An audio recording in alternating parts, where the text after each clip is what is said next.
पाक आर्मी ने इंडो पाक बॉर्डर पर एक्सरसाइज हैमर स्ट्राइक का आगाज कर दिया है, जिसमें पाकिस्तान ने अपने टैंक्स, फाइटर जेट्स और मिसाइल्स बाहर निकाल लिए हैं। इन एक्सरसाइज में पाक आर्मी के टॉप ऑफिसर्स ने शिरकत की है और इनको डीपली ऑब्जर्व किया है। यहाँ पर आर्मी चीफ भी मौजूद थे, जिन्होंने भारत को वहां बैठकर ललकार दिया है। आज की इस वीडियो में हम देखेंगे इस एक्सरसाइज की significance, specially cold start doctrine के एंगल से, जिसको हमने लास्ट वीडियो में डिस्कस किया था। हम पाक आर्मी की मिलिट्री प्रिपेयर्डनेस को देखेंगे भारत की पॉसिबल स्ट्राइक के जवाब में, और देखेंगे कि भारत को यहाँ पर कौन सी डिफिकल्टीज पेश आ रही हैं, बोथ डिप्लोमेटिकली और मिलिटरीली, जिनको समझना बहुत जरूरी है। आइए जानते हैं।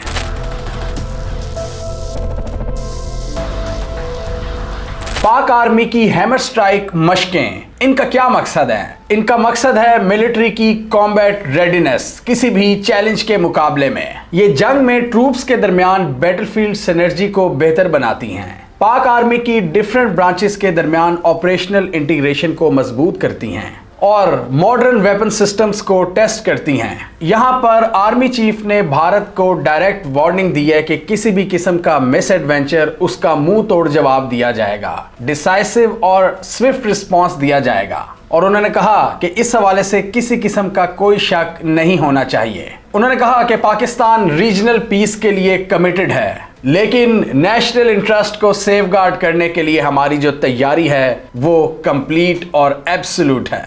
आर्मी चीफ जेहलम के इलाके तिल्ला फील्ड फायरिंग रेंजेस में मौजूद थे और एक्सरसाइज हैमर स्ट्राइक को विटनेस कर रहे थे। एक हाई इंटेंसिटी और फील्ड ट्रेनिंग एक्सरसाइज है जो पाकिस्तान मिलिट्री की मंगला स्ट्राइक कोर की जानिब से की गई है। मंगला स्ट्राइक कोर पाक आर्मी की एक बहुत ही इंपॉर्टेंट कोर है, जिसकी सारी तोपों का रुख भारत की जानिब होता है। ये कोर किसी भी चैलेंज सिचुएशन के वक्त दुश्मन पर हमला करने के लिए तैयार बैठी होती है। पाक आर्मी की जानिब से क्लियर कट मैसेज दिया गया कि पाकिस्तान की टेरिटोरियल इंटेग्रिटी और सॉवरेनिटी पर कोई आंच नहीं आने दी जाएगी, और भारत जो जंग के ख्वाब देख रहा है वो देखना छोड़ दे, नहीं तो ऐसा जवाब मिलेगा कि उनकी नानी भी याद रखेगी। आर्मी चीफ ने जवानों के हाई मोराल और वॉर फाइटिंग स्पिरिट की तारीफ की। आर्मी के मुताबिक एक्सरसाइज हैमर स्ट्राइक पाक आर्मी की मॉडर्नाइजेशन एबिलिटीज को शो करती हैं, जिसमें मॉडर्न वेपनरी का इस्तेमाल, पाक आर्मी के इवॉल्व होते हुए मिलिट्री डॉक्ट्रिन्स और मॉडर्न वॉरफेयर में सख्त जान ट्रेनिंग को ये शो करती है। हमने अपनी लास्ट वीडियो में डिस्कस किया था भारत की कोल्ड स्टार्ट मिलिट्री डॉक्ट्रिन, जिसके तहत वो पाकिस्तान के बॉर्डर एरियाज के ऊपर स्विफ्ट एक्शंस लेने का इरादा रखते हैं अपनी स्ट्राइक कोर्स के जरिए, और पाकिस्तान को सरप्राइज करना चाहते हैं। इस मिलिट्री डॉक्ट्रिन के जवाब में पाकिस्तान ने अपनी मिलिट्री डॉक्ट्रिन को अपग्रेड किया था और new concept of war fighting मुतारिफ करवाया था 2013 में, और ये सारी मॉडर्नाइजेशन जनरल कियानी के दौर में हुई थी, मॉडर्न थ्रेट परसेप्शन को सामने रखते हुए। और उस वक्त पाकिस्तान ने अज़्म-ए-नौ एक्सरसाइजेस का आगाज किया था कि किसी भी चैलेंज की सूरत में, किसी भी हमले की सूरत में किस तरह एक डिफेंसिव ऑफेंस को लॉन्च किया जा सकता है, यानी अपनी टेरिटरी को सेफगार्ड करते हुए दुश्मन पर किस तरह ऑफेंसिव अटैक्स लॉन्च करने हैं। वैसे तो भारत के कोल्ड स्टार्ट डॉक्ट्रिन के जवाब में पाकिस्तान अपने टैक्टिकल न्यूक्लियर वेपन्स को इस्तेमाल करने का भी इरादा रखता है, लेकिन इसका यह मतलब नहीं कि उस इवेंट में पाक आर्मी के ट्रूप्स भारत से नहीं लड़ेंगे। पाकिस्तान ने जहां कोल्ड स्टार्ट डॉक्ट्रिन के जवाब में अपने स्ट्रेटेजिक वेपन्स को एक्टिव किया है, वहीं पर मिलिट्री प्रिपेयर्डनेस, जो ट्रूप्स की तैयारी होती है, जो कॉम्बैट रेडीनेस होती है, उसको भी अपग्रेड किया है। और अज़्म-ए-नौ एक्सरसाइजेज उसी चीज की एक फाउंडेशन थी जो आज हम देख रहे हैं एक्सरसाइज हैमर स्ट्राइक की शक्ल में। अज़्म-ए-नौ एक्सरसाइजेस का जो स्कोप है वो ज़्यादा वसी है, लेकिन जो एक्सरसाइज हैमर स्ट्राइक है ये सिर्फ और सिर्फ अटैक से ताल्लुक़ रखती है। पाकिस्तान और भारत के बहुत से जो मिलिट्री थिंकर्स हैं वो ये समझते हैं कि कोल्ड स्टार्ट डॉक्ट्रिन में भारत को जो सबसे बड़ा मसला पेश आ सकता है वो ये कि अगर भारत पाकिस्तान की टेरिटरी में मजीद आगे बढ़ने की कोशिश करता है तो बहुत से नाले, बहुत से दरिया और डिफिकल्ट टेरेन भी कई जगहों पर शुरू हो जाती है, और वहां पर पाक आर्मी को एक एज हासिल हो सकता है। वो इनसर्कल कर सकते हैं भारतीय ट्रूप्स को, और उस पॉइंट से फिर एक जबरदस्त बैटल का आगाज होगा और जंग डिसाइसिव फेज में एंटर हो जाएगी। अगर हम पाकिस्तान की ज्योग्राफी की बात करें तो पंजाब और सिंध की सरहदें जब ख़त्म हो रही होती हैं तो वहाँ से दरियाए सिंध शुरू होता है। दरियाए सिंध के उस पार मैदानी इलाके ख़त्म हो जाते हैं और टफ टेरेन का आगाज़ हो जाता है। माउंटेनियस रीजन्स शुरू हो जाते हैं, बलोचिस्तान के इलाके आ जाते हैं और उस डिफ़िकल्ट टेरेन पर भारतीय आर्मी का पाक आर्मी के साथ लड़ना ये उनके लिए एक बहुत बड़ा चैलेंजिंग टास्क होगा। और पाकिस्तान की बात करें तो हम वैसे ही एक बैटल हार्डन्ड कंट्री हैं जो पिछले 40 सालों से जंग लड़ रहे हैं। हमारे नेक्स्ट डोर नेबर्स में कोई ना कोई सुपर पावर आई होती है और हम या तो उनसे लड़े होते हैं या उनका साथ दे रहे होते हैं। तो हमारे यहाँ तो हर वक्त जंग का समा होता है। मेरी अभी एक आर्मी के दोस्त से बात हो रही थी और मैंने उससे मजाक में कहा, वो वेस्टर्न बॉर्डर पर होता है यानी अफगानिस्तान के साथ बॉर्डर पर, तो मैंने मजाक में कहा कि यार ईस्टर्न बॉर्डर पर फिर कब जा रहे हो? तो उसने मुझे कहा कि यार हमने वेस्टर्न बॉर्डर नहीं संभालना क्या? तो इससे पता चलता है कि पाकिस्तान ना सिर्फ ईस्टर्न बॉर्डर पर इंगेज है बल्कि वेस्टर्न बॉर्डर पर भी बहुत से चैलेंजेस हैं और सबसे बड़ा चैलेंज टीटीपी और दहशतगर्दी का है और अब बीएलए भी उसमें शामिल हो चुकी है। तो पिछले 20 सालों से हम ये दहशतगर्दी की जंग भी लड़ रहे हैं। डेली बेसिस पर हमारे लोग और सोल्जर्स शहीद हो रहे हैं। ये चीज़ भी हमें ज़रा टफ बनाती है, बैटल हार्डन बनाती है, जंग के लिए ज़्यादा तैयार बनाती है। वैसे तो ये कोई फ़ख्र करने वाली बात नहीं है, ये पाकिस्तान के हालात का एक मुंह बोलता सबूत है कि हमारी स्टेबिलिटी नहीं आ रही। लेकिन उसके बरक्स एक चीज़ ज़रूर हो रही है कि हम बैटल हार्डन्ड हो रहे हैं और ये तजर्बा अभी भारत के पास नहीं है। आर्मी के मुताबिक एक्सरसाइज हैमर स्ट्राइक में पाकिस्तान आर्मी के जितनी भी सर्विसेज थी और जितने भी आर्म्स थे उन्होंने मिलकर शिरकत की है। इसमें कोहेजन, एजिलिटी और लिथैलिटी को शोकेस किया गया है। सिंक्रोनाइज्ड ऑफेंसिव मैनूवर्स लिए गए हैं, यानी आर्मर्ड कोर अगर एडवांस कर रही है तो किस तरह आर्टिलरी और एयरफोर्स उसको सपोर्ट प्रोवाइड करेगी और साथ ही साथ पाकिस्तान इसमें अपने मॉडर्न वेपन्स को भी इस्तेमाल कर रहा है। काइनेटिक और नॉन काइनेटिक दोनों ऑपरेशनल कैपेबिलिटीज़ को बड़े अच्छे तरीके से टेस्ट किया जा रहा है और अपनी तैयारी को मजबूत किया जा रहा है। और इन एक्सरसाइजेस का एक ही मकसद था कि दुश्मन को बताया जाए कि हम हर लिहाज से तैयार बैठे हुए हैं। ये सारी तैयारियां आपके लिए ही हैं, आप ज़रा खुशबू लगाकर आएँ तो सही। इसके अलावा पाक एयरफोर्स और पाकिस्तान नेवी ने भी अपनी तैयारियां शुरू कर दी हैं और वो भी मिलिट्री एक्सरसाइजेस कर रही हैं। नेवी ने इस हवाले से एक स्लोगन जारी किया है, रेडी एट ऑल टाइम्स, हर लहजा तैयार। अब यहाँ पर हमें क्लियर कट नज़र आ रहा है कि पाकिस्तान का जो रिस्पॉन्स है भारत की इस अग्रेशन के जवाब में वो बड़ा क्लियर है। पाकिस्तान के अंदर कोई कंफ्यूजन नहीं पाई जा रही, अनलाइक भारत जिनको अभी कुछ समझ नहीं आ रहा कि हमने करना क्या है। मोदी साहब को देखो कि उन्होंने सारा ऑपरेशनल फ्रीडम अपनी आर्मी को दे दी है कि जो करना है आपने करना है। यानी अगर आर्मी कुछ करती है तो फिर भी वाह वाह मोदी की होगी, अगर आर्मी कुछ नहीं करती तब सवाल आर्मी से पूछा जाएगा। और भारत में अक्सर सवाल उठ जाया करते हैं आर्मी पर। मोदी ने यहाँ पर बड़ा ही स्मार्टली प्ले किया है और ऑपरेशनल फ्रीडम दे दी अपनी आर्मी को। और ये तो वेस्टर्न जरीदे भी लिख रहे हैं कि भारत को अभी तक नहीं पता चला कि ये हमला किसने किया है, किसने इसकी जिम्मेदारी कबूल की है। द रेजिस्टेंस फ्रंट के हवाले से भी जो क्लेम्स हैं वो बड़े शेकी हैं और भारत की साइड पर बहुत ज़्यादा कन्फ्यूजन छाई हुई है, जबकि पाकिस्तान दूसरी जानिब हर तरह से तैयार नज़र आ रहा है। पाकिस्तान डिप्लोमेटिकली यूएस को इंगेज कर रहा है, पाकिस्तान मिलिट्री तैयारी कर रहा है और पाकिस्तान बार बार मीडिया पर आकर ये मैसेजिंग दे रहा है कि जंग ना छेड़ी जाए। और इसके साथ ही पाकिस्तान का जो सोशल मीडिया है वो भी हमेशा की तरह से ये जंग जीत चुका है, भारत की ट्रोलिंग कर करके और भारत के हवाले से भारत की जो चाइल्डिश पॉलिसीज़ हैं उनको एक्सपोज कर करके। और एवं नहीं है हमारे चैनल्स बैन कर रहे, इनको बड़ी तकलीफ हुई है।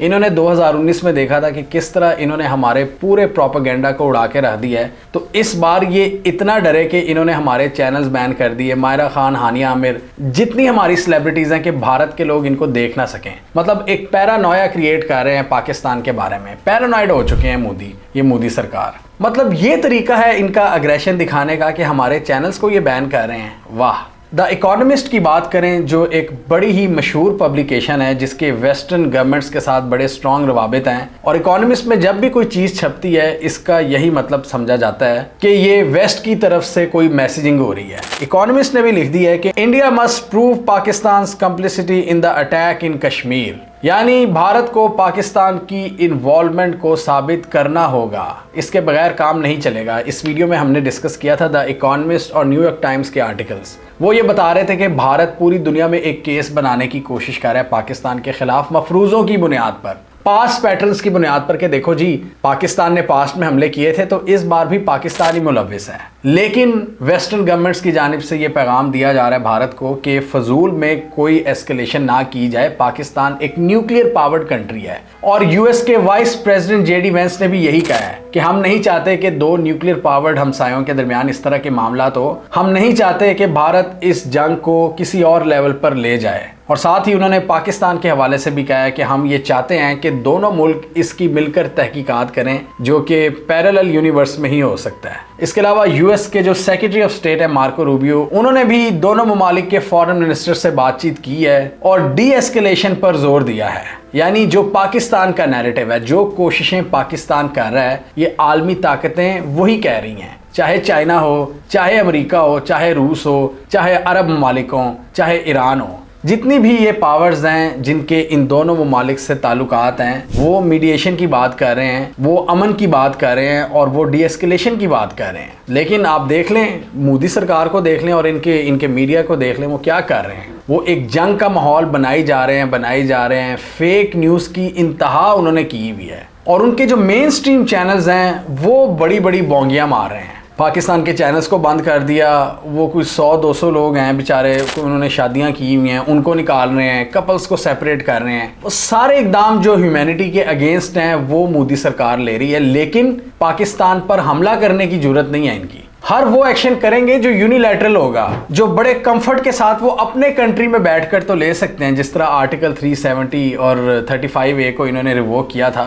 और इस तरह कुछ सिटीजन्स को निकाल रहे हैं, चैनल्स बैन कर रहे हैं। यही कर सकते हैं ये पाकिस्तान के साथ कन्फ्रंटेशन नहीं कर सकते।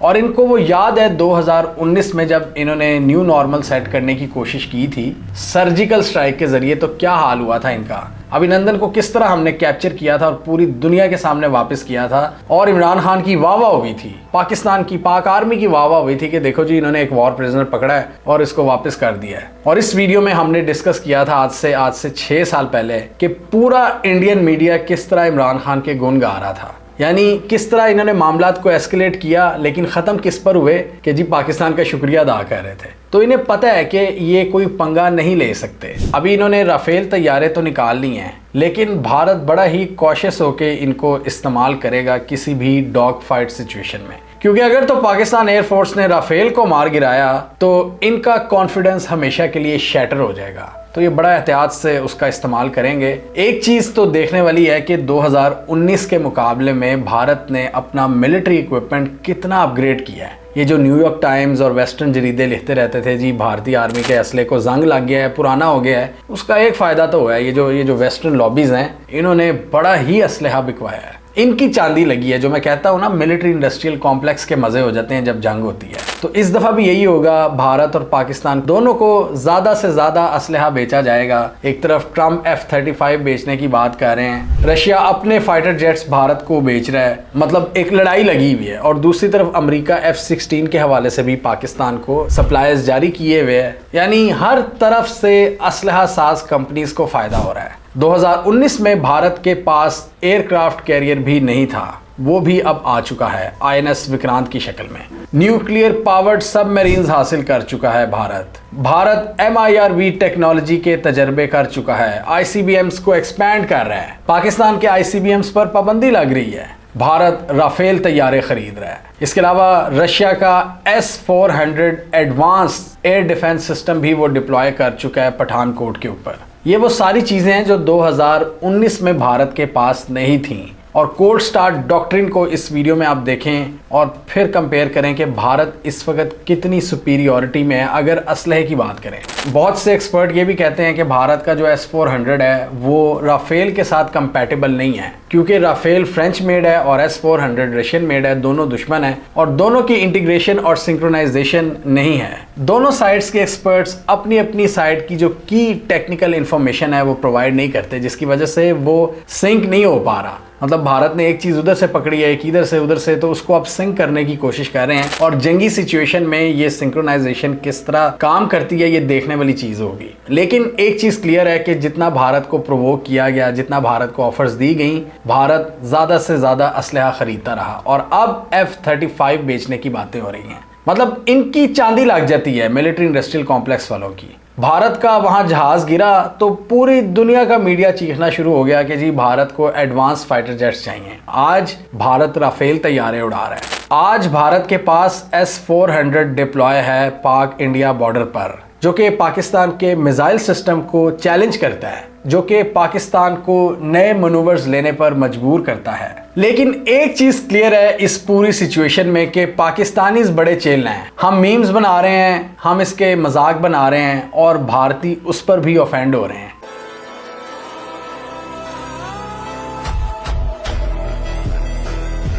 और मोदी सरकार की जो पिट्ठू हैं चुन चुन कर पाकिस्तानी चैनल्स को टारगेट कर रहे हैं। पाकिस्तानी जो मीम मेकर्स हैं उनको टारगेट किया जा रहा है। हानिया आमिर को टारगेट कर दिया उन्होंने। इसके आगे क्या रह जाता है फिर? पाकिस्तान की मीडिया स्पेस हो, जिसमें स्पेशली डिजिटल मीडिया स्पेस हो, यानी सोशल मीडिया वाले जो हमारे लोग हैं, या पाकिस्तान आर्मी की डिफेंस कैपेबिलिटीज की बात हो, यहाँ पर ज्यादा इत्मीनान नजर आ रहा है, क्लैरिटी नजर आ रही है, कंफ्यूजन नहीं है। जबकि भारत के यहाँ कंफ्यूजन ही कंफ्यूजन है और उनको ये भी नहीं पता कि हमने पाकिस्तान पर हमला करना है या सर्जिकल स्ट्राइक करनी है। साइकोलॉजिकली भी वो डरे हुए हैं। अभिनंदन वाली एपिसोड के बाद पीएफ को इंडियन एयरफोर्स पर एक सुपीरियॉरिटी हासिल है कि जी ये जब एंटर होंगे तो हम इनको मार गिराएंगे। और दूसरी तरफ भारत अभी तक ग्लोबल कम्युनिटी को सबूत भी पेश नहीं कर सका कि इसके पीछे पाकिस्तान का हाथ था। और इसलिए हम देख रहे हैं कि डेली बेसिस पर यूएस के जो टॉप ऑफिशियल्स हैं वो दोनों साइड्स को रिस्ट्रेंट का कह रहे हैं और डी एस्केलेशन की बात कर रहे हैं। इसका मतलब ये है, जो द इकोनॉमिस्ट से भी हमें पता चलता है, कि भारत पाकिस्तान पर सिर्फ इल्जाम तराशी ही कर रहा था झूठी।